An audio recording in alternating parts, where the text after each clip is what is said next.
ओम शांति। 7 मार्च 1990 की अव्यक्त मुरली है। मुरली का हेडिंग है रूलिंग तथा कंट्रोलिंग पावर से स्वराज्य की प्राप्ति। अव्यक्त बाप दादा अपने बच्चों प्रति बोले, आज बच्चों के स्नेही बाप दादा हर एक बच्चे को विशेष 2 बातों में चेक कर रहे थे। स्नेह का प्रत्यक्ष स्वरूप बच्चों को संपन्न और संपूर्ण बनाना है। हर एक में रूलिंग पावर और कंट्रोलिंग पावर कहाँ तक आई है, आज यह देख रहे थे। जैसे आत्मा की स्थूल कर्म इंद्रियां आत्मा के कंट्रोल से चलती है, जब चाहे जैसे चाहे और जहाँ चाहे वैसे चला सकते हैं और चलाते रहते हैं। कंट्रोलिंग पावर भी है।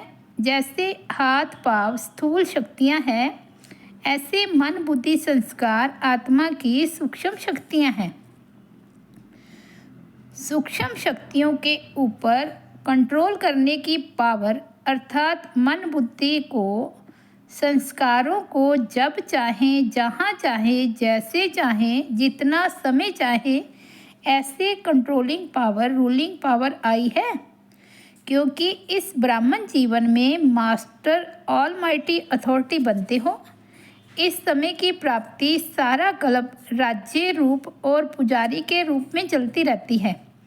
जितना ही आधा कल्प विश्व की राज्य सत्ता प्राप्त करते हो, उस अनुसार ही जितनी शक्तिशाली राज्य पद व पूज्य पद मिलता है, उतना ही भक्ति मार्ग में भी श्रेष्ठ पुजारी बनते हो। भक्ति में भी श्रेष्ठ आत्मा की मन बुद्धि संस्कारों के ऊपर कंट्रोलिंग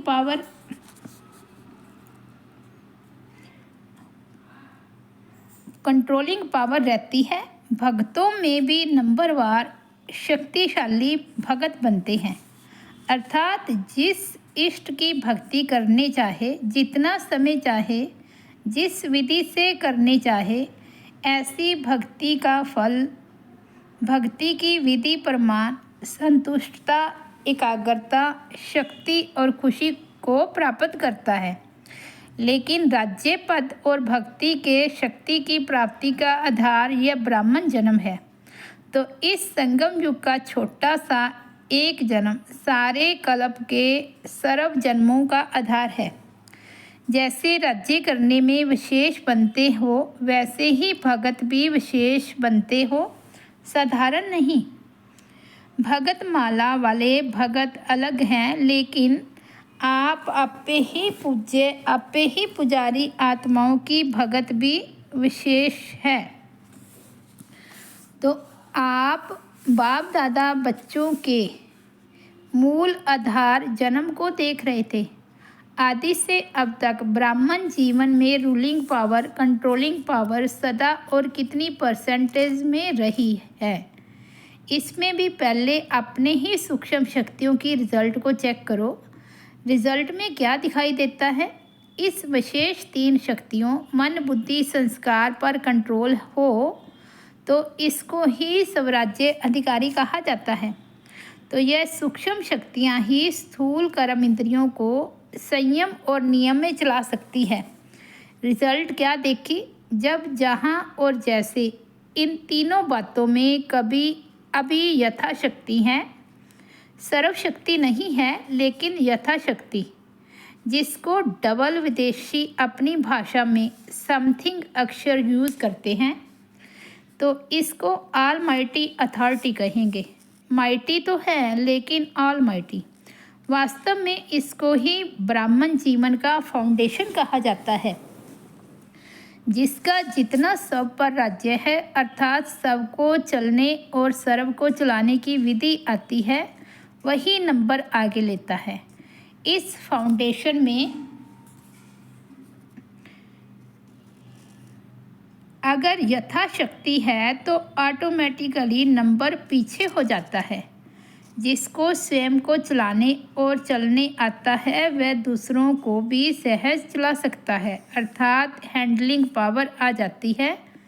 सिर्फ दूसरे को हैंडलिंग करने के लिए हैंडलिंग पावर नहीं चाहिए, जो अपनी सूक्ष्म शक्तियों को हैंडल कर सकता है वह दूसरों को भी हैंडल कर सकता है।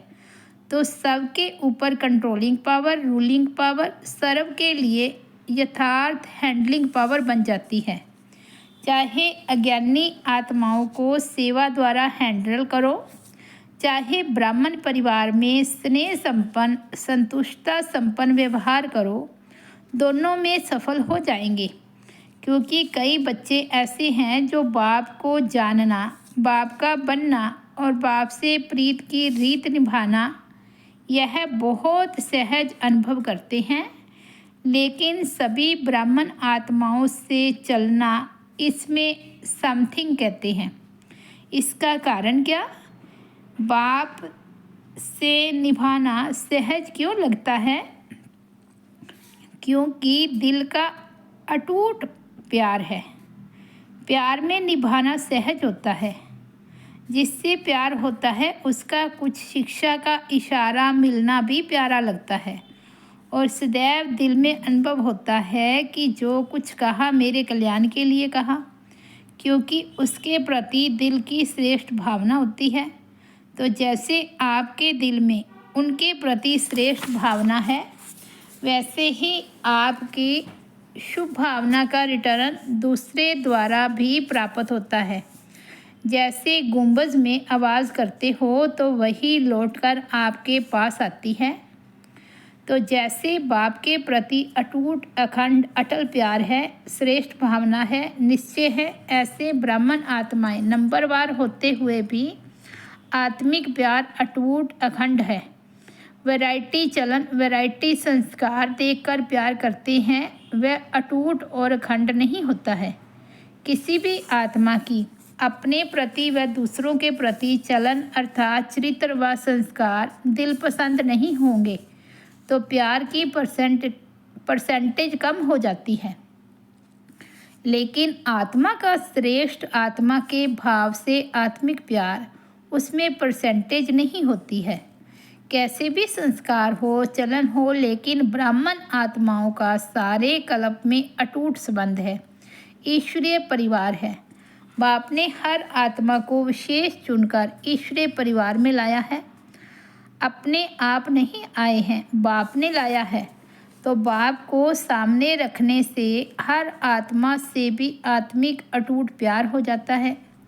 किसी भी आत्मा की कोई बात आपको पसंद नहीं आती, तब ही प्यार में अंतर आता है। उस समय बुद्धि में यही रखो कि इस आत्मा को बाप ने पसंद किया है। अवश्य कोई विशेषता है तब बाप ने पसंद किया है। शुरू से बाप दादा बच्चों को यह सुनाते रहते हैं कि मानो 36 गुणों में से किसमें 35 गुण नहीं हैं, लेकिन एक गुण भी विशेष है, तब बाप ने उसको पसंद किया है। बाप ने उनके 35 अवगुण देखे, वह एक ही गुण देखा। क्या देखा? सबसे बड़े ते बड़ा गुण व विशेषता, बाप को पहचानने की बुद्धि, बाप के बनने की हिम्मत, बाप से प्यार करने की विधि है, जो सारे कल्प में धर्म पिताओं में भी नहीं थी, राज्य नेताओं में भी नहीं, धनवानों में भी नहीं, लेकिन उस आत्मा में है। बाप आप सबसे पूछते हैं कि आप जब बाप के पास आए तो गुण संपन्न होके आए थे? बाप ने आपकी कमजोरियों को देखा क्या? हिम्मत बढ़ाई है ना कि आप ही मेरे थे, हैं और सदा बनेंगे, तो फॉलो फादर करो ना। जब विशेष आत्मा समझ किसको भी देखेंगे, संबंध संपर्क में आएंगे, तो बाप को सामने रखने से आत्मा में स्वतः ही आत्मिक प्यार इमर्ज हो जाता है। आपके स्नेह से सर्व के स्नेही बन जाएंगे और आत्मिक स्नेह से सदा सभी द्वारा सद्भावना, सहयोग की भावना स्वतः ही आपके प्रति दुआओं के रूप में प्राप्त होगी। इसको कहते हैं रूहानी यथार्थ श्रेष्ठ हैंडलिंग। बाप दादा आज मुस्कुरा रहे थे। बच्चों में 3 शब्दों के कारण कंट्रोलिंग पावर, रूलिंग पावर कम हो जाती है। वह 3 शब्द हैं वाही, वट और वांट, ये 3 शब्द ख़त्म कर एक शब्द बोलो। वाई आए तो भी एक शब्द बोलो वाह। वाट शब्द आए तो भी बोलो वाह। वाह शब्द तो आता है ना, वाह बाबा, वाह मैं और वाह ड्रामा। सिर्फ वाह बोलो तो ये 3 शब्द ख़त्म हो जाएंगे। उस दिन भी सुनाया ना कि बाप दादा ने कौन सा खेल देखा। आप लोगों का एक चित्र पहले का बनाया हुआ है जिसमें दिखाया है योगी योग लगा रहा है, बुद्धि को एकाग्रचित कर रहा है, बैलेंस रख रहा है। बैलेंस की तराजू दिखाई है। जितना बुद्धि का बैलेंस करता उतना कोई बंदर आकर बैठ जाता है। इन तीनों बातों के बंदर आ जाते हैं तो बैलेंस क्या होगा? हलचल हो जाएगी, बैलेंस नहीं रहेगा। तो ये 3 शब्द बैलेंस को समाप्त कर देते हैं, बुद्धि को नचाने लगते हैं। बंदर आराम से बैठ सकता है क्या? और कुछ नहीं तो पूंछ को ही हिलाता रहेगा।